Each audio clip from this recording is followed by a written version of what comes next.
ಕನ್ನಡದ ರಾಷ್ಟ್ರೀಯ ಮಟ್ಟದ reality show Kannada Bigg Boss season finale ನಿನ್ನೆ ಮುಗಿದೋಯಿತು. ಅದರಲ್ಲಿ ನಿರೀಕ್ಷೆಯಂತಲೇ 6 ಜನ ಸ್ಪರ್ಧಿಗಳಿದ್ರು ಬಿಗ್ ಬಾಸ್ ಸೀಸನ್ 12ರ ಫಿನಾಲೆಯಲ್ಲಿ.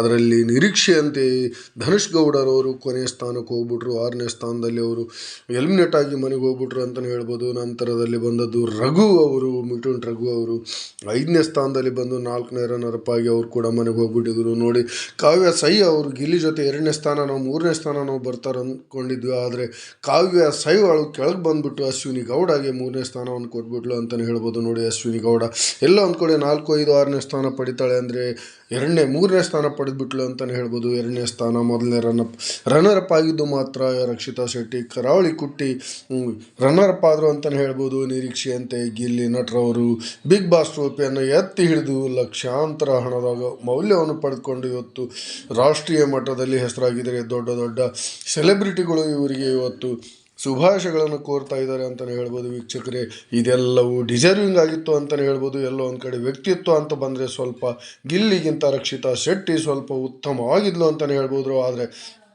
ಇಲ್ಲಿ ಜನಗಳ ವೋಟ್ ಮುಖಾಂತರನೇ ಹೆಚ್ಚುವರಿ ಕೋಟ್ಯಾಂತರ ಮತಗಳನ್ನು ಪಡೆದಿದ್ದಂತಹ ಗಿಲ್ಲಿ ನಟರವರು ಅಲ್ಟಿಮೇಟ್ ವಿನ್ನರ್ ಆಗಿದ್ದಾರೆ ಅಂತಲೇ ಹೇಳ್ಬೋದು. ವೀಕ್ಷಕರೇ, ಇದರಲ್ಲಿ ಕನ್ನಡದ ಕುವರಿ, ಕರಾವಳಿ ಹುಡುಗಿ, ಫಿಶ್ ಕ್ವೀನ್ ಅಂತ ಹೆಸರು ಪಡೆದಿದ್ದಂಥ ಪಟಾಕಿ ರಕ್ಷಿತಾ ಶೆಟ್ಟಿ ಅವರು ಮೊದಲನೇ ಬಾರಿಗೆ ಬಂದರೂ ಕೂಡ ಮೊದಲನೇ ಬಾರಿಗೆ ರನ್ನರ್ ಅಪ್ ಆಗಿ ತೃಪ್ತಿ ಪಟ್ಟರು ಅಂತಲೇ ಹೇಳ್ಬೋದು. ವೀಕ್ಷಕರೇ,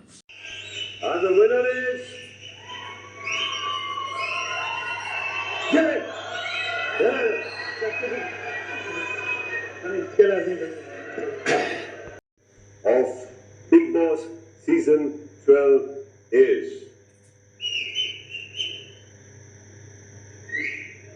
ready?